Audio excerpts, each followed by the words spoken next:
Nos acompaña para esta capacitación la doctora Ángela Álvarez. Doctora Ángela, muy buenos días. Muy buenos días para todos. Le agradecemos mucho, doctora, que esté con nosotros en el día de hoy. Sabemos claramente de sus amplios conocimientos acerca de este tema. Quisiéramos abordar y saber, pues, muchas veces y sobre todo en esta etapa de una reapertura económica, pues muchos de los empleados han tenido que volver a sus lugares de trabajo y pues de pronto en estas ocasiones nos presentan accidentes laborales. Quisiéramos saber entonces cuándo hay culpa del empleador en estos accidentes laborales. Mientras tanto, vamos saludando a los que se van conectando con nosotros en este momento desde las diferentes ciudades del país. Igualmente, los que están con nosotros, los que se conectan con nosotros desde la plataforma de Facebook, un saludo especial para todos ustedes. Igualmente, los que están con nosotros desde Instagram, desde Twitter, los que nos ven desde nuestro canal de YouTube, un saludo especial para todos ustedes. No olviden que Derecho y Propiedad es una empresa que tiene presencia a nivel nacional en las diferentes ciudades del país, 17 ciudades del país en donde podemos acompañarlo a usted en cualquier situación jurídica que se le presente. Vamos saludando en este momento a los que están conectando con nosotros desde la ciudad de Bogotá, desde la ciudad de Villavicencio. Un saludo especial para los que se conectan con nosotros desde la ciudad de Yopal. Igualmente los que están con nosotros desde la ciudad de Cúcuta, desde la ciudad de Bucaramanga, desde el eje cafetero, desde la ciudad de Pereira. Un saludo especial para los que se conectan desde esta linda ciudad. Igualmente los que están con nosotros desde la ciudad de Ibagué, desde la ciudad de Neiva, en el sur del país, desde la ciudad de Cali, desde la ciudad de Popayán, desde la ciudad de Pasto. Igualmente los que están con nosotros, los que se conectan desde la ciudad de Santa Marta en este momento, los que están conectados con nosotros desde la ciudad de Barranquilla. Un saludo especial para todos ustedes, los que están con nosotros desde la ciudad de Tunja. Igualmente los que están con nosotros desde la ciudad de Medellín, desde la ciudad de Ibagué. Bueno, en fin, saludamos a todos los que se conectan con nosotros en este momento desde las diferentes ciudades del país y desde las diferentes plataformas donde transmitimos esta capacitación. En el día de hoy un tema muy importante: culpa del empleador en un accidente laboral. Nos acompaña la doctora Ángela Álvarez. Doctora Ángela, un saludo muy especial para usted también. Muchas gracias por aceptar nuestra invitación. Esperamos aprender mucho el día de hoy. Bueno, muchas gracias. Bueno, ahora sí entrando en materia, y como lo decía el doctor Kevin, pues es muy importante entender ese tema, así tengamos un solo trabajador, tengamos dos, tengamos cantidad, 50, 100, y eso es lo que se busca con esos diálogos jurídicos, tomar las medidas necesarias, las medidas pertinentes, los correctivos, para evitar ese tipo de situaciones que son engorrosas. Y sí quisiera, digamos, como ampliar no solamente los accidentes laborales, también se pueden presentar en enfermedades laborales, y de ahí la importancia que cuando nosotros, los empleadores, reitero, un trabajador, dos, tres, ínfimo número de trabajadores tenemos que ser muy conscientes de las obligaciones que como tal adquirimos, es decir, de todo lo que va a llevar el marco de tener a esa persona allí. No es solamente previo a la vinculación, ustedes saben, los exámenes de ingreso, la documentación, afiliarlo al sistema de seguridad social integral, pagarle sus prestaciones sociales, pero el deber va mucho más allá, y ese es el objetivo de este diálogo como tal. ¿En qué sentido? Es que esa obligación permanente tiene que estar ahí, porque en el momento que como empleadores nos descuidemos nuestro patrimonio, el patrimonio de ese empleador puede estar en riesgo, su capital, simplemente por un descuido. En primer lugar, es muy importante entender que el Código Sustantivo del Trabajo consagra de una manera muy clara, muy específica, cada una de las obligaciones que van inmersas en ese contrato de trabajo. Y en el título octavo, pues prácticamente nos habla acerca de estas prestaciones patronales comunes y de la obligación de este empleador de pagar todas las obligaciones establecidas por la ley como tal. Más adelante en este mismo capítulo entra referencia ya a lo que después fue modificado por la ley 1562 del 2012, es todo lo que tiene que abarcar con los riesgos laborales, todo lo que puede acaecer en los mismos. Y es muy importante que también entender una de las obligaciones es siempre preservar esa vida del trabajador, su bienestar, su protección en todo momento. Entonces, sí quiero ser clara que la norma como tal, todo lo trae consagrado en el Código Sustantivo del Trabajo. Y reitero que existe esa obligación del empleador de cumplir con esos mínimos, de cumplir con esas normas a cabalidad. Entonces, esas obligaciones que estamos hablando y que yo, porque esta imagen acá, porque es la obligación que yo como empleador tengo que ser consciente que al momento de desarrollar mi actividad productiva, ya no sé cómo se llame, tengo que cumplir una serie de parámetros, una serie de lineamientos. Y aquí sí voy a hacer un paréntesis, la importancia de siempre acatar con todo lo que nos indican en el sentido de que siempre que yo voy a contratar a un trabajador, previamente, reitero, sus exámenes de ingreso, previamente para saber su salud, cómo están, a qué cargo yo lo voy a ubicar a esa persona, conocer claramente sus funciones, conocer claramente dónde va a desempeñar ese trabajo por el cual yo lo voy a contratar. Y si ese trabajador va a requerir de una protección, de unos implementos de trabajo para preservar su bienestar y para que pueda cumplir también con sus deberes como tal. Reitero, y lo más importante como tal, es que esas obligaciones son de carácter permanente. Yo no puedo decir, bueno, yo soy el empleador y tengo mi división de talento humano, ellos se encargarán de eso. No, como empresa somos un equipo y es un equipo que tiene que estar muy engranado y muy vigilante de que estas situaciones se cumplan. Yo no puedo entrar a contratar a un trabajador sin antes ser conscientes de las implicaciones que ello me va a llevar. Sé que por el momento y por las situaciones que atraviesan no solo el país, sino el mundo entero, la parte económica se ha visto muy disminuida en muchos de los sectores. Pero esto no implica que el empleador tenga que disminuir en cuanto a la protección de su trabajador. Sí quiero ser claro. Por eso esta imagen y la importancia de primero entrar a analizar concienzudamente qué me va a implicar tener ese trabajador. ¿Qué me va a implicar en cuanto a costos? Hemos tenido casos de personas que dicen, no, pero es que yo contraté con él un salario integral. No, la norma y el código establece que es un salario integral y en muchos casos en el país no se dan esas situaciones porque son personas que ganan un salario mínimo o salarios mínimos, entonces no hablaríamos de lo que es un salario integral. Si yo contrato a un trabajador, sé lo que tengo que pagarle todas sus prestaciones y tengo que afiliarlo al sistema.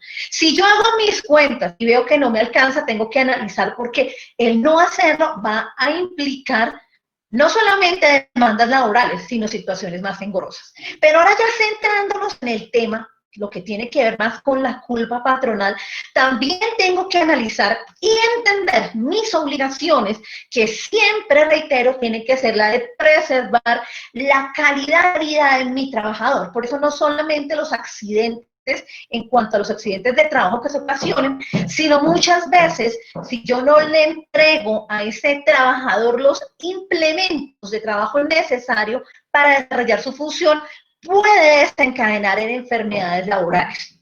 El objeto de estos estudios jurídicos es hacer y crear conciencia a cada uno de los empleadores de la importancia que tiene analizar esta situación, porque creemos decir, bueno, ya está afiliada al sistema de seguridad social, ya la ARL ya responderá, pero ojo, cuidado, porque por eso vamos a hablar de este artículo. Existe una situación denominada la culpa patronal, que la encontramos en el artículo 216 del Código Sustantivo del Trabajo. ¿En qué situación se da este hecho que para un empleador es funesto? Porque cuando hablamos de una culpa es porque se genera un daño. Y si se genera un daño, van a siempre querernos que respondamos por unos perjuicios. Y estamos hablando de demandas que son demandas millonarias, por no tener en cuenta situaciones que la idea es que en estos diálogos jurídicos podamos tenerlas muy claras para no repercutir. Yo siempre que dicto, digamos, estamos en esos estudios jurídicos, siempre pienso en cada una de las posiciones de las partes. En este momento me estoy centrando bastante en lo que es el tema del empleador y sus responsabilidades como tal. Pero siempre podemos ver en esta imagen, habrá otra parte que es la del trabajador. Por eso este diálogo jurídico invita a todas las personas que tal vez son trabajadoras y tienen inquietudes o tal vez estuvieron trabajando en algún lugar y sienten que en virtud de esa función de pronto tienen enfermedades laborales que hayan sido causadas por una culpa patronal. No olvide, puede acercarse a Derecho y Propiedad. Aquí contamos con abogados especialistas en esta rama del derecho, en la cual le ayudará y le indicará si es pertinente iniciar la acción legal. De la importancia que entendamos las dos posiciones, la del empleador y el objetivo de este diálogo jurídico para que él tome las medidas y los correctivos necesarios para evitar que se genere este tipo de situaciones. Y por el otro lado, tenemos la del trabajador, que tal vez vio menoscabados sus derechos y tal vez está interesado en decir, oiga, sí, yo soy consciente de que de pronto mi enfermedad laboral fue por alguna circunstancia, hacer que sea Derecho y Propiedad, porque ese es el objeto de estos diálogos jurídicos, que ustedes puedan conocer que es una empresa acreditada en el mercado por más de 30 años, que manejamos este tipo de temas y que estamos prestos para solucionar la situación jurídica. Entrando entonces en lo que es la culpa patronal, les reitero, consagrada en el Código Sustantivo de Trabajo, tenemos que claramente se nos indica que ¿qué tiene que haber para que, digamos, se configure? Primero, una culpa suficientemente comprobada del empleador en la ocurrencia de ¿qué? Puede ser del accidente de trabajo o en una enfermedad, que el código la define como enfermedad profesional, pero recordemos que por la ley 1562 de 2012 hablamos de una enfermedad laboral. Cuando ocurre ese hecho por esa culpa comprobada del empleador, ese empleador va a estar obligado a una indemnización. Puede ser una indemnización total y ordinaria por los perjuicios que me acarreó esa situación. Entonces, vemos que si realmente se comprueba esa culpa de ese empleador, esto va a generar que se aleguen y se pidan una indemnización de esos perjuicios. Pero para ello tienen que existir 4 elementos. Siempre que hablamos de la responsabilidad, hablamos de que tienen que existir unos elementos como tal. Y el primero de ellos es que tiene que existir un hecho generador, un hecho imputable que haya acaecido y que sea el que genere toda la situación. Tiene que haber una culpa, pero aquí sí quiero ser extremadamente claro. Cuando hablamos de esta parte de la culpa, no hacemos referencia a la culpa consagrada en el artículo 63 del Código Civil colombiano, es decir, la culpa leve. ¿A qué hago referencia?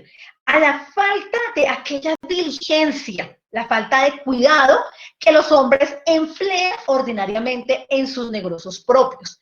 A eso se refiere y quiero centrarme que este tipo de culpa está casado o está enlazado en este artículo 63.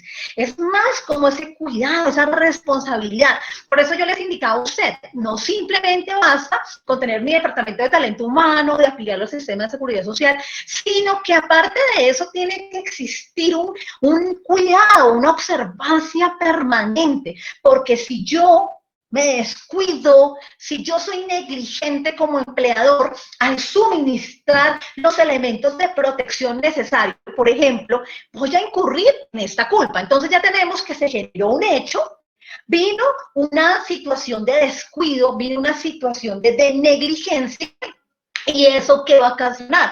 Va a ocasionar un daño o perjuicio. ¿Cómo se puede ver reflejado ese daño y perjuicio? En el caso más extremo, y lo vamos a tratar en esta capacitación, es cuando se causan accidentes de trabajo que terminan con la muerte de este trabajador.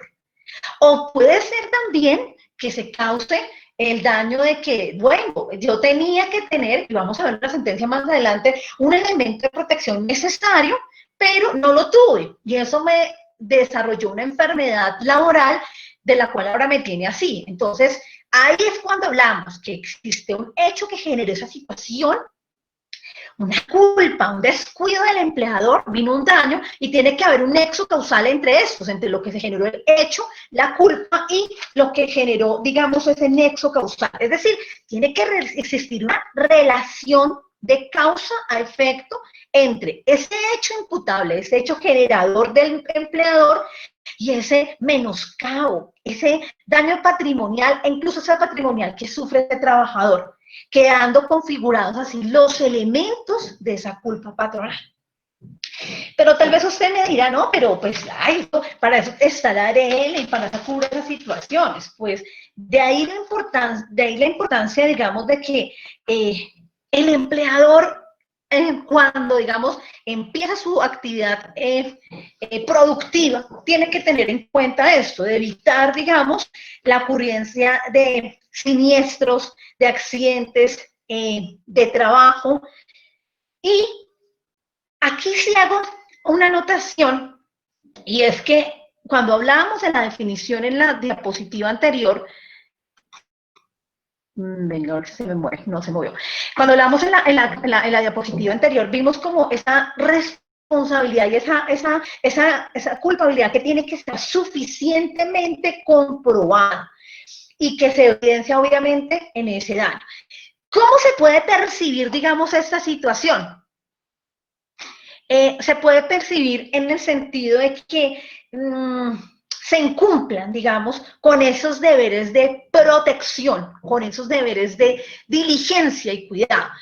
Como vemos en esta imagen, es que así tiene que estar permanentemente el trabajador, porque el empleador, porque sobre sus hombros, sobre su responsabilidad, está qué hace cada uno de sus trabajadores, cómo ese deber de diligencia de que, oiga, yo les suministré a ustedes una capacitación de cómo tiene que hacer eso, entonces yo como empleador tengo que velar, tengo que ser diligente, cuidadoso de que realmente se estén cumpliendo esas anotaciones.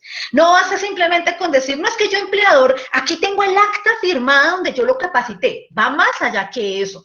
Va más allá que suministrar un elemento de trabajo, es estar pendiente, porque vamos a ver más adelante en los casos de la vida real cómo tal vez estuvo la capacitación, se le indicó cómo manejarse en tu puesto de trabajo, usar sus medidas de protección, sus implementos, pero como en un descuido de mi trabajador, ocurren muchas cosas, y ahí es donde yo como empleador no simplemente tengo que decir, es que aquí está demostrado que yo lo tengo.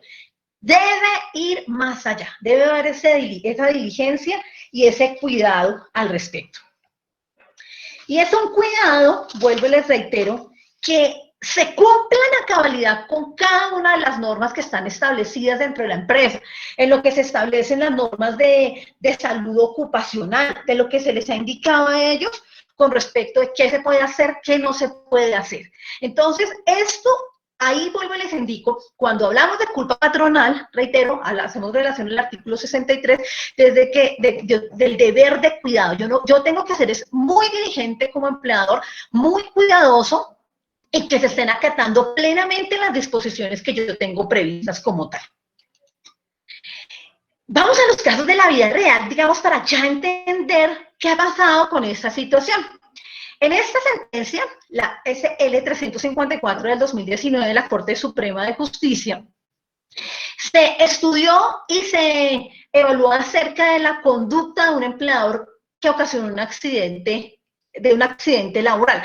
¿Por qué hablo de la conducta del empleador? Porque aquí vamos a estar centrados netamente en su responsabilidad y las obligaciones que se tienen. Ahora, en este caso, lo que se trataba es que el trabajador era un supervisor de obras civiles, pero no se le brindaron los elementos de protección necesarios, los idóneos, los pertinentes para salvaguardar la integridad de ese trabajador. No basta simplemente con que usted le diga al juez, mire que yo sí le entregué este casco, le entregué esa situación. No, sino que para la función que ese trabajador desempeña, para la labor que él tenía, estaba designado, este tiene que tener unas especificaciones. Entonces, de ahí, digamos, vemos un caso cuando hay culpa patronal, cuando no se suministran los elementos de protección idóneos, los necesarios para la labor. Ellos, digamos, alegaban, no, pero es que mire que yo suministraba, aquí está el acta, aquí está el soporte, pero debe darse aplicación a ese régimen de seguridad industrial, ese régimen de salud de cada uno de los trabajadores. Por eso reitero, en una empresa pueden existir empleados que son los que cumplen la misión, unos operativos, es decir, en una empresa existen varias personas con diferentes funciones. De ahí que yo como empleador sepa específicamente dónde voy a mandar ese trabajador, qué funciones va a cumplir y qué debe tener esa persona para realmente cumplir esa función y que yo como empleador no ponga en riesgo su integridad, no ponga en riesgo su vida como tal, porque esto puede desencadenar una responsabilidad. ¿Qué implica este tipo de culpa? Como le dije al principio, esto va a acarrear el pago de unos daños, de lo que aquí se llama como tal un daño emergente, de un lucro cesante que va a desencadenar, y aquí básicamente cuando ese tipo de demandas laborales van muy encaminadas al lucro cesante consolidado y el lucro cesante compuesto, que realmente son demandas que son muy onerosas por las mismas situaciones que puedan generar este tipo de situaciones. Vamos a tratar también esta sentencia que es bastante interesante y que en primera instancia conoció un juzgado laboral que falló en favor de las pretensiones de los demandantes, ya se los voy a contar. En segunda instancia, el tribunal revoca el fallo de primera instancia y ya como recurso de casación, la Corte Suprema de Justicia en mayo de este año se pronuncia al respecto. Y lo traje a colación porque ya hablábamos lo que es la culpa patronal, qué elementos se dan, pero ahora vamos a ver en el caso real cómo se materializa esta situación. Esto tiene relación con unos hechos que ocurrieron en un almacén de cadena pues, muy importante del país, pero que desencadenó un fallo muy oneroso para la parte demandante y en detrimento pues, de la parte demandada por un descuido. Estos hechos ocurrieron el sábado 13 de agosto del año 2005. Esto ocurrió en un almacén de cadena de amplio reconocimiento en el país. Resulta que ese sábado, pues el líder encargado de ese almacén indicó que se iba a hacer una jornada de orden, de aseo y de pintura en las instalaciones de ese reconocido almacén. El objeto también era pintar la parte superior de ese lugar y ellos habían solicitado pues unos andamios a una compañía, pero que en ese momento no habían llegado. La persona encargada de Carulla llama a este trabajador que inicialmente él estaba contratado por medio de una cooperativa. Este tema no lo voy a tratar aquí, pero sigamos como a grosso modo para entrar a establecer. Entonces, este trabajador tenía una misión específica que era pues, básicamente abastecer las góndolas como tal del almacén. Eso es lo que tenía que hacer el señor. Tener sus góndolas bien organizadas y suministrar de mercancía a esos lugares. Esa persona estaba contratada para esta gran empresa de cadena a través de una cooperativa. Pero el líder encargado de ese almacén llegó y le indicó, venga para acá usted y colabora con esta jornada de aseo, de limpieza y de pintura en las instalaciones. Esta persona llegó y dijo, pues, él con los amigos dijeron, no, los andamios no habían llegado. Pero esta persona llegó y le dijo a los amigos, no, pues los andamios no han llegado, eso no hay problema. Cogieron y sacaron un montacargas eléctrico sin ninguna autorización del empleado. Oído a la situación como la estoy contando. Es decir, entonces ellos cogieron el montacargas sin ninguna autorización. Posteriormente colocaron ese montacargas le colocaron a una estiba. Y empezaron a subirlo para limpiar esa superficie del almacén y posteriormente para pintar. Y se aseguraron con un arnés a ese montacargas. Cuando ya estaban en la parte superior y ya estaban a más de 4 metros de altura, pasó lo que lastimosamente sucedió.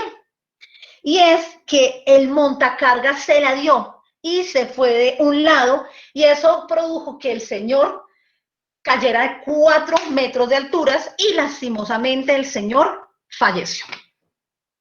Entonces, entra la familia, la esposa, a nombre propio en representación de sus menores hijas, a demandar. Y a demandar una culpa patronal. Pero tal vez, si digamos, usted estuvo atento a la historia como la conté, vemos cómo dieron la orden. Primero, el señor era encargado de suministrar la mercancía en las góndolas. Pero segundo, el líder de ese almacén dijo, venga para acá, usted colabora con esta jornada de aseo y pintura. Tercero, recapitulemos que el señor no esperó los andamios, el trabajador no los esperó. Cuarto, tomó un montacargas eléctricos sin permiso del empleador. Quinto, se sube a esa altura y lastimosamente el montacargas se ladea y fallece. Y yo quiero que usted piense por un momento esa situación, porque fue un caso de la vida real del cual hasta este año falló la Corte Suprema de Justicia. Y usted dirá, bueno, si usted es el empleador, ¿en qué punto de vista se sitúa? Tal vez usted, digamos, argumente lo que argumentó Carulla en su momento. Carulla en su momento, digamos, digamos que alegó en su momento. Primero, no, yo lo tenía, yo contraté fue con la cooperativa de trabajo, entonces él no era mi trabajador. Este punto no lo voy a tratar porque, digamos, harina otro costal, pero sí muy rápidamente lo que dijo la Corte Suprema en esa sentencia fue, dijo, usted no me desvincule, porque usted no me puede maquillar que usted tiene una persona que le manda una misión específica y me lo maquille como una cooperativa. Es decir, hay una relación laboral como tal.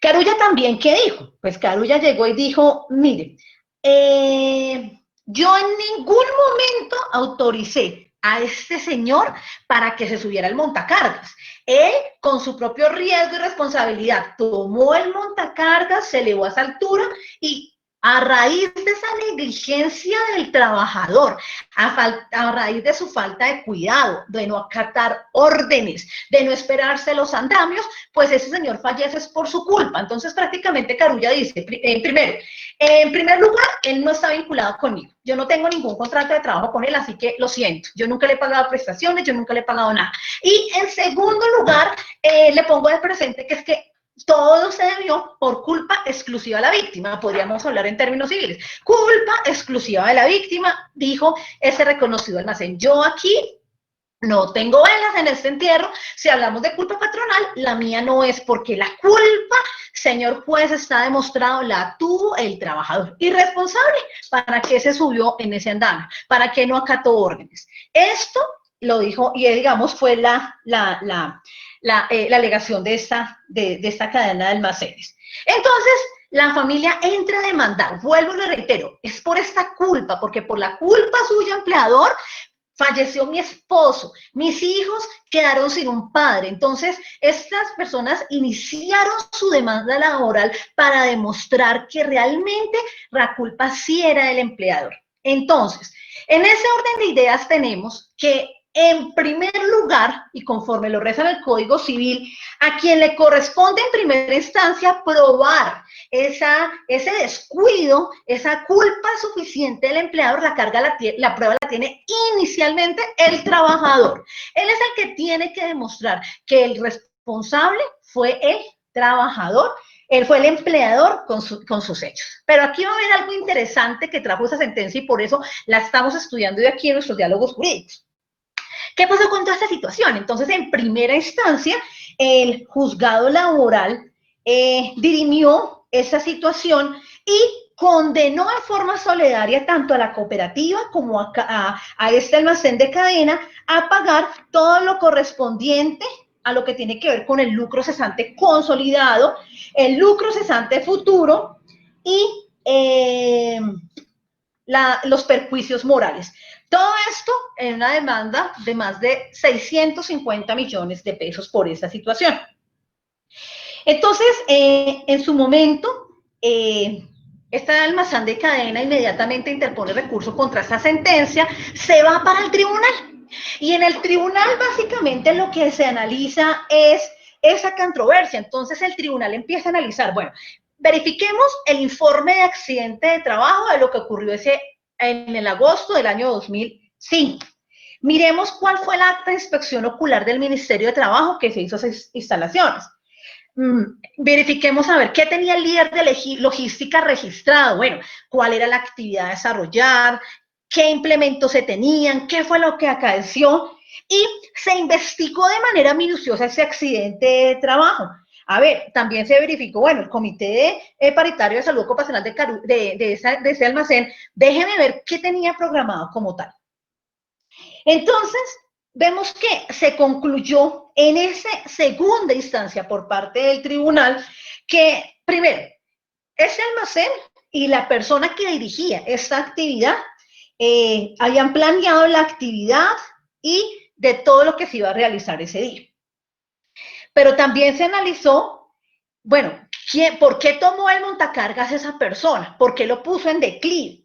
Y cómo, digamos, su no acatar las instrucciones del empleador, porque estaban esperando los andamios y el otro toma el montacargas y fuera de eso lo toma sin ningún permiso. Eso entra a demostrar que en una primera instancia se llega a indicar o sea, como que el empleador dijo, mire, es que la culpa es del trabajador en su momento. Pero en esa segunda instancia dijo, mire, usted no cumplió con unos requisitos de lo que dice la culpa patronal y es, pruébeme que el empleador tuvo la culpa.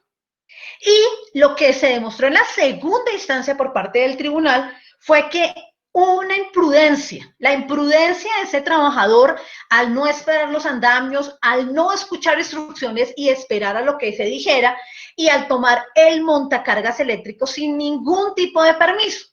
El tribunal entró a decidir que esa imprudencia del trabajador en ese solo hecho, vuelvo, le reitero, de tomar un montacargas sin autorización, de elevarse sin ninguna precaución, implicaría que ahí rompió el nexo causal de lo que hablábamos al principio. Entonces, en esa segunda instancia se estableció, no, el trabajador rompió el nexo causal. Esa imprudencia del trabajador rompió ya lo referente a la culpa, es decir, usted trabajador, por decirlo así en las palabras que les decía anteriormente, usted fue el responsable que acaecieran las situaciones y por lo tanto negó completamente las pretensiones incoadas por parte de la parte demandante. Pero vamos, y ya, o sea, la parte demandante decía absurdo, porque realmente sí existe culpa patronal y se fueron a casación. De ahí sale esta sentencia de SL 1565 referente a lo que analizó la Corte Suprema de Justicia al respecto. Y en ese punto es muy importante que toca un tema muy delicado. Si ustedes, digamos, estuvieron atentos a los hechos como pasaron, tal vez dirán, sí, pero la culpa fue del trabajador. Pero ojo y oído, porque por eso la culpa patronal es muy delicada. La culpa del empleador no solo puede concurrir con la del trabajador, sino que incluso, así como en este caso, si bien es cierto, si hubo una imprudencia del trabajador, eso fue lo que trae esa sentencia muy interesante, pero esa culpa del trabajador no va a eximir de responsabilidad al empleador, porque sí hubo un descuido por parte del empleador. Entonces, sienta una posición muy importante y sienta la posición acerca de que, o sea, yo no puedo defenderme simplemente es que usted trabajador. ¿Dónde estaba su responsabilidad? ¿Dónde estaba su obligación como empleador para tener cuidado de esa situación? Entonces, aquí tratamos un tema muy importante. En esta sentencia, lo que se evalúa es, ¿usted dónde estaba para impedir que ese trabajador tomara el montacargas? Porque cualquier persona del almacén, daría a entender, puede coger cualquier implemento de trabajo, cualquier, en este caso, maquinaria sin que pase nada. Primera situación que se analizó en esa sentencia de forma muy estricta. ¿Usted qué estaba haciendo? Usted impidió que ese trabajador, uno, tomara el montacargas. Ese era su deber como empleador. Dos, usted vio que esa persona no solo tomaba el montacargas, sino que se subía. Usted impidió y le dio la orden de bajarse de ahí. No lo hizo. Entonces, veamos el hilo tan delicado en el que está la culpa patronal, porque no vuelvo y les repito, no es solamente tener todos lindos los protocolos, tener listos los elementos, sino que va un deber mucho más allá. ¡Ey, deténgase! En ese momento, ¿dónde estaba el líder de ese almacén para que dijera, usted bájese de ahí inmediatamente? ¿Dónde estaban las personas? ¿Por qué si estaba en una jornada de todos? El líder de logística. ¿Dónde están las personas que están pendientes de la salud ocupacional? ¿Dónde están todos los, digamos, todas las, entre comillas, decir, instituciones que tiene establecida la ley para ese tipo de situaciones? ¿Dónde estaban para que esa persona se bajara de allí e impidieran lo que acaeció? Entonces, otra de las situaciones que se analizó es, si esta persona tenía la función de organizar las góndolas, de colocar la mercancía, ¿qué hacía una persona que desarrollaba una función de las que les indico, de llenar las góndolas, subido en una jornada de aseo y pintura? Esa no era la función de ese trabajador. La función de ese trabajador era muy distinto. Y usted, así, bueno, vuelvo a le digo, no trato el tema de la cooperativa porque quedó claro que había una relación laboral. Si usted lo contrató para el tipo de función de lléneme las góndolas, ¿por qué lo tengo en otra función diferente? Entonces ahí fue cuando la Corte dijo, cuidado, aquí no se venga a lavar las manos indicando que no existe responsabilidad, porque sí existe la responsabilidad en el momento que usted, como empleador, cambia las funciones de su trabajador. Entonces, ahora, un tema muy delicado, y es, pasa de llenar unas góndolas y lo manda a un trabajo de alturas. Es muy importante entender que todo lo que tiene que ver con trabajos de alturas requiere que ese empleador exija y también suministre y capacite que ese trabajador tenga el curso en alturas. No solo que tenga el curso, sino que también tenga todos los elementos de trabajo que se requieren para trabajar en alturas. Y no solo que tenga el curso, no solo que tenga los implementos de trabajo, sino que también los utilice, que es lo que me encanta de esta sentencia, que entra a decirle, señores, que usted también no solamente está para llenar documentos que le firmen, suministrar, su deber está en estar súper juicioso, estar velante, que fue lo que más, digamos, subrayó en esa sentencia en la Corte Suprema de Justicia este año, señores y señores, que eso fue en mayo. Le dijo, ¿dónde está su deber de cuidado? ¿Dónde estuvo usted para impedir la situación de decir, bájese de allá? Y eso es lo que tiene que hacer un empleador. Vuelvo y les indico. Así yo tenga solo un trabajador, tenga 2, tenga 50, tengo 100, siempre tengo que estar atenta, siempre tengo que estar alerta de que no vayan a suceder cosas funestas. Y ustedes dirán, pero es que tengo que estar encima. Pues esa es la función del empleador. En este caso, el líder de ese almacén tenía que estar, por ejemplo, un gran error. ¿Por qué coloco a ese trabajador en una función para la cual no lo contraté? Y menos, voy y lo pongo a hacer un trabajo de alturas. Entonces, esta situación fue la que llevó a que se determinara que, primero, existen obligaciones de protección y de seguridad que le incumben netamente al empleador para con sus trabajadores. Reitero, protección, seguridad. Siempre suministrar elementos adecuados de protección para garantizar la salud. Y la de ejecutar y controlar programas de salud ocupacional. Eso que está ya escrito, esas reuniones que se hacen, son para volverlas carne, para volverlas vida, para estar alerta que estas situaciones no se presenten. Por eso es un llamado en esta capacitación, en estos diálogos jurídicos, de tomar los correctivos necesarios. Pero igualmente reitero, si tal vez usted es un trabajador que se ha visto afectado por situaciones que no le suministran los elementos de trabajo que debe tener y a raíz de eso se ocasiona una enfermedad laboral, puede acercarse con nosotros y consultar y nosotros le podemos indicar la viabilidad o no de iniciar ese tipo de acciones legales.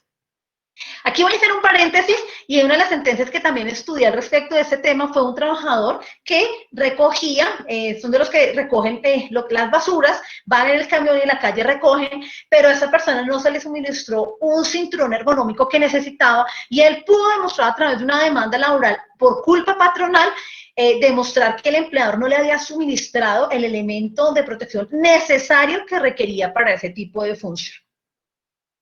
Entonces, la conclusión como tal es siempre tener un control efectivo, evaluar puestos de trabajo, evaluar que se estén utilizando.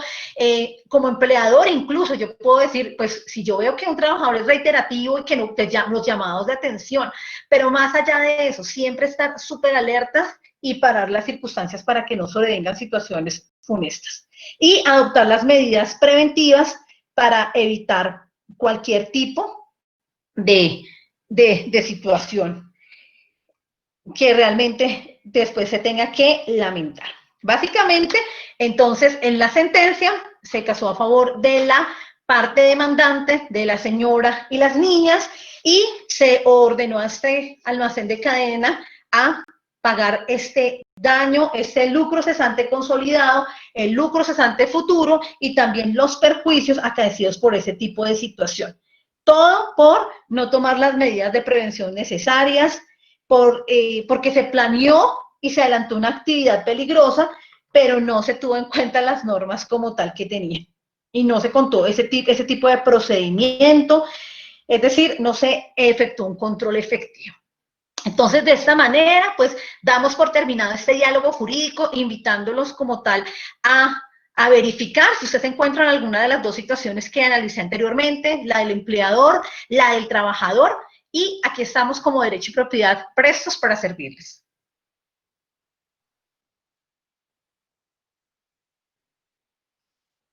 Bueno, doctora, realmente hemos aprendido bastante acerca de este tema. Hemos revisado pues algunos aspectos que también nos comentan en este momento las personas que nos ven a través de las diferentes plataformas. Y quisiéramos pues hacerle claramente algunas preguntas para poder responder, digamos, que estas inquietudes que nos plantean. La primera, doctora, es, bueno, en esta época de pandemia, observamos nosotros que muchas personas trabajan desde su casa. Si esa persona se accidenta en su casa durante el horario laboral, ¿podríamos comprender entonces nosotros un accidente de trabajo por culpa del empleador? Bueno, muy buena la pregunta como tal, y al respecto es muy importante hacer mención a dos situaciones. La primera de ellas es que recordemos que el trabajo en casa difiere al teletrabajo como tal. ¿A qué hago referencia? Porque uno hace referencia, el trabajo, digamos, el teletrabajo hace referencia a que el empleador permite que su trabajador trabaje en casa, pero tiene que ir hasta allá a hacer la evaluación dónde va a desempeñar sus funciones, si tengo que suministrarle equipos ergonómicos para que él pueda desarrollar su función, y tiene que estar muy ligado con lo que tiene que ver con riesgos laborales en el sentido de analizar el puesto de trabajo. Yo tengo que brindar y estabilizar su seguridad. Eso es lo que se refiere a un teletrabajo, que eso está regido en una normatividad como tal. En ese caso en mención, si hablamos de que si una evaluación del puesto de trabajo, yo sé cómo está mi trabajador en esas circunstancias, sí podríamos hablar de esa situación. La trabajo en casa es una situación que se presentó ya por los hechos que desde marzo viene atravesando el mundo por el COVID, pero sí difiere sustancialmente con lo que tiene que ver con el teletrabajo, que Uno sí está regulado normativamente y le reitero, están las disposiciones que yo como empleador tengo que verificar que usted esté en las condiciones de trabajo adecuadas, que esté en un lugar y que tenga implementos ergonómicos, yo tengo que velar por su estabilidad, incluso tiene que haber, digamos, un acuerdo también incluso con la ARL al respecto. Diferente situación es cuando se trabaja en casa, porque no es algo permanente, es algo periódico, pero de ahí la importancia, y la pregunta sí es bien dada, ¿en qué sentido? Puede suceder algún tipo de situación, de ahí la importancia que en el trabajo en casa también el empleador esté pendiente, digamos, de que, o sea, qué horario de trabajo tiene esa persona, qué situaciones pues, se pueden dar, y toca verificar a raíz de qué acaeció ese suceso para entrar a determinar si ocurre o no un accidente de trabajo, pero siempre haciendo la diferencia que lo indiqué al principio, entre la diferencia entre teletrabajo y el trabajo en casa. Doctora, ¿cómo podemos nosotros de pronto pues hacer, digamos que muchas de las personas en este momento no conocen cuál es esa diferencia entre el teletrabajo y ese trabajo en casa? ¿Hay algunas diferencias de pronto notorias que digamos que magnifiquen la responsabilidad del empleador en uno o en otro caso? Claro que sí. Como le indiqué, el teletrabajo está o sea, existe como tal la norma que lo rige y la diferencia es la que indicaba hace unos momentos. En el teletrabajo tiene que existir esa evaluación del puesto de trabajo, tengo yo que darle los mecanismos y medios ergonómicos necesarios, o sea, el empleador entra a determinar dónde va a estar ubicado mi trabajador, si tiene las condiciones necesarias para desarrollar ese trabajo y está regulado como tal, a diferencia de lo que significa el trabajo en casa es algo ocasional, es diferente en ese tipo de circunstancias. Bueno, doctora, realmente muy importante pues esa diferencia que hacemos entre el teletrabajo y el trabajo en casa, porque pues muchas de las personas en este momento están trabajando desde su casa, prácticamente señalan que es un teletrabajo, pero pues no ha tenido esa evaluación por parte del empleador para revisar si realmente pues las condiciones del empleado están regidas, digamos que de una buena manera según como lo trata la legislación. Bajo Exacto, este punto. Sí, exacto, bajo porque este punto de vista, tranquila doctora, sí, continúa. porque, bueno, como le indico, de ahí la importancia de diferenciar, tal vez muchos a raíz de lo ocasional que se está viviendo, es simplemente trabajando en casa, es algo que es ocasional, reitero. Y sí quiero, digamos, dejar muy en claro que el teletrabajo está regido en la ley 1221 del año 2008 y el decreto 884 del 2012. Pasa lo mismo que hablaba ahorita con la culpa patronal. Entonces, aquí hay determinada una serie de obligaciones, una serie de procedimientos que me va a implicar por qué esa persona sí tiene teletrabajo. De ahí la importancia, y me encantó su pregunta, de diferenciar cuando yo estoy trabajando en casa o cuando yo estoy en el teletrabajo. Porque así yo estoy trabajando en casa, como es algo ocasional, por ejemplo, como lo que vivimos este año, si yo como trabajador tengo que desempeñar algunas funciones específicas, unas funciones, mi empleador tiene que suministrarme, digamos, los medios necesarios para que yo lo pueda hacer. Si no lo puede hacer, tiene que haber concertación entre uno y otro para que se desarrollen las funciones, entonces, en el lugar de trabajo. Doctora, muchas personas de pronto también se preguntan, ¿qué pasa con la hora del almuerzo? Si muchas veces de pronto el empleador presta las instalaciones, ¿cierto?, de la empresa para que se pueda generar digamos que esta jornada de almuerzo. ¿Qué pasa de pronto cuando una persona se accidenta en esta jornada? Bien sea que trabaje, o perdón, que almuerce dentro de las instalaciones de la empresa o que lo haga por fuera de las instalaciones de la empresa. Son dos situaciones muy, digamos, diferentes en ese sentido, si, digamos, si se almuerza dentro de las instalaciones o si la persona decide, digamos, salir a la calle, porque ya son dos situaciones que se abren.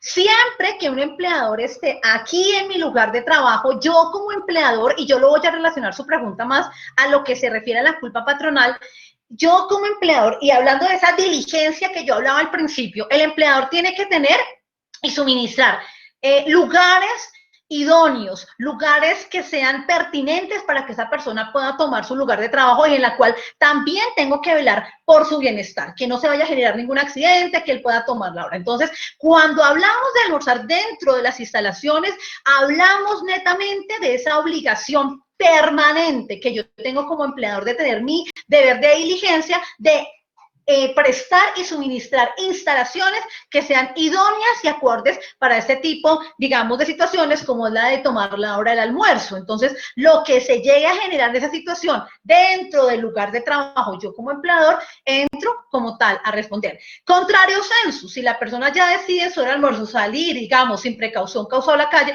ya son cosas diferentes y ya estaríamos entre lo si se ocasiona o no se ocasiona un accidente laboral. Si la persona sale como tal en una hora de almuerzo, no está determinado dentro de lo que el lineamiento que nos habla la ley 1562 del 2012, como yo lo indicaba al principio.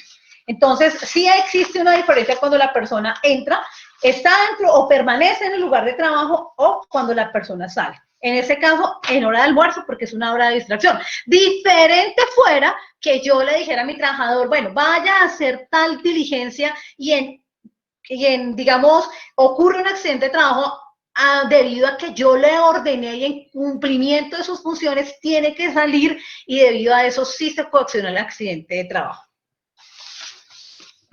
Bueno, realmente son bastantes situaciones que se nos pueden presentar a lo largo de la vida laboral y bueno, yo creo que no puede faltar esta pregunta, doctora, y es la relacionada con el COVID. ¿Se puede considerar contraer el COVID como un accidente laboral? También es muy buena pregunta. Bueno, al respecto, tenemos que tener en cuenta que va muy ligado a lo que yo hablaba al principio, de mi deber de diligencia como empleador. Entonces, sabemos que existe una situación que es muy viral y que puede poner en riesgo la salud de las personas. Para eso, en el caso del gobierno colombiano se estableció y en el caso de la alcaldía un protocolo de bioseguridad. ¿Cuál es mi obligación como empleador y en qué momento pasamos de la línea de que mi empleador responde o no responde? Primero, yo tengo que tener ese protocolo de bioseguridad, que en el caso, por ejemplo, aquí de Bogotá, está aprobado por la alcaldía de Bogotá, en el cual nos indican cuál es el índice de aforo, qué tenemos que seguir, qué lineamientos tenemos que cumplir. ¿Dónde entra el campo de la culpa? Porque lo voy a enfocar en lo que estamos hablando en el diálogo jurídico hoy. La culpa laboral incluiría que yo puedo tener mi protocolo de bioseguridad divino, precioso, o sea, hasta lo enmarco, o sea, súper. Pero si no se entra a cumplir y si yo como empleador no soy diligente en, por ejemplo, decir, el nivel de aforo está sobrepasado. Entonces, ¿qué estamos haciendo para que ese nivel de aforo no se pase? O no se están cumpliendo con los mínimos de seguridad. Entonces, es una línea muy delgadita en el cual el empleador sí puede incluir en una culpa patronal en el sentido de que no esté atento en que se esté cumpliendo a cabalidad con ese protocolo. Va muy ligado a la sentencia que yo contaba ahorita. Sí, muy bien que le suministre tapabocas, muy bien que le suministre alcohol, pero más allá de suministrar, más allá de llenar una planilla es mi deber de cuidado. ¿A qué se refiere eso?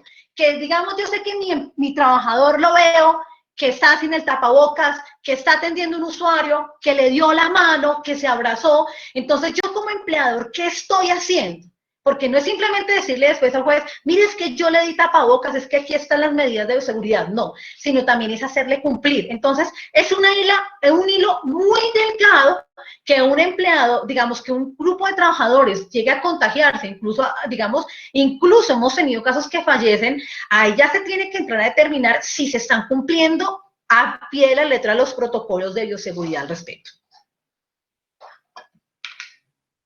Realmente, doctora, este es un tema muy importante, inclusive muy interesante, fascinante, porque pues realmente, como usted lo menciona, no solamente debemos estar pendientes de entregarle todos los elementos de seguridad y en esta época de bioseguridad para que el trabajador pueda pues mantener, digamos que la protección en sus actividades, pero ahí usted habla de algo muy importante y es hacerle cumplir ese protocolo, no solamente en sus labores, como lo podemos ver de pronto en otras organizaciones donde se hacen, o en otras industrias donde se debe mantener un casco, se debe mantener unos guantes, unas gafas, y que claramente la persona que no solamente el empleador debe entregárselos, sino la persona también portarlos para de esa manera pues mantener la seguridad. Y en esta época de pandemia donde nos toca prácticamente a todas las personas mantener todos los lineamientos de bioseguridad, más en esta época donde pues estamos en una reapertura económica y que obviamente pues muchas personas pues ya quieren distraerse, salir. Entonces la invitación claramente que hacemos también aquí en Diálogos Jurídicos con Derecho y Propiedad es que primero se asesore con abogados expertos, en este caso como la doctora Ángela Álvarez, abogados a nivel nacional que pueden resolverle cada una de sus inquietudes y ayudarle a encontrar la solución a esos problemas jurídicos con alternativas legales. No olviden comunicarse con nosotros al área comercial, a servicio al cliente, igualmente escribirnos por el correo servicioalcliente@derechopropiedad, chatear con nosotros en www.derechopropiedad.com, incluso conéctese con nosotros. Muchas personas nos escriben por las redes sociales y los invitamos a que lo sigan haciendo para claramente poder darle respuesta y asesorarlo en cada situación. Pero la segunda invitación también, ¿cuál es? Mantengamos los protocolos de bioseguridad, cuidémonos en esta época claramente para poder mantener una armonía y seguir pues obviamente en estos temas laborales y en estas relaciones laborales que se viven día a día. No olviden conectarse con nosotros todas las mañanas aquí en Diálogos Jurídicos con Derecho y Propiedad. Tendremos el día de mañana la capacitación ¿Cómo se protege la propiedad intelectual?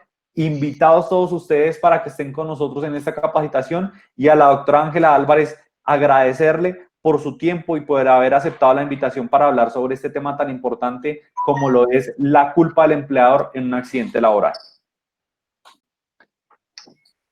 Gracias, Doc. Gracias. Vale, a todos ustedes ya saben, no olviden comunicarse con nosotros. Lo importante es que aquí en Derecho y Propiedad usted encuentra alternativas para solucionar sus problemas jurídicos. Un saludo especial para todos ustedes. Nos vemos mañana. Ya saben cómo proteger la propiedad intelectual. Cuídense mucho, pasen un feliz día. Chao, chao.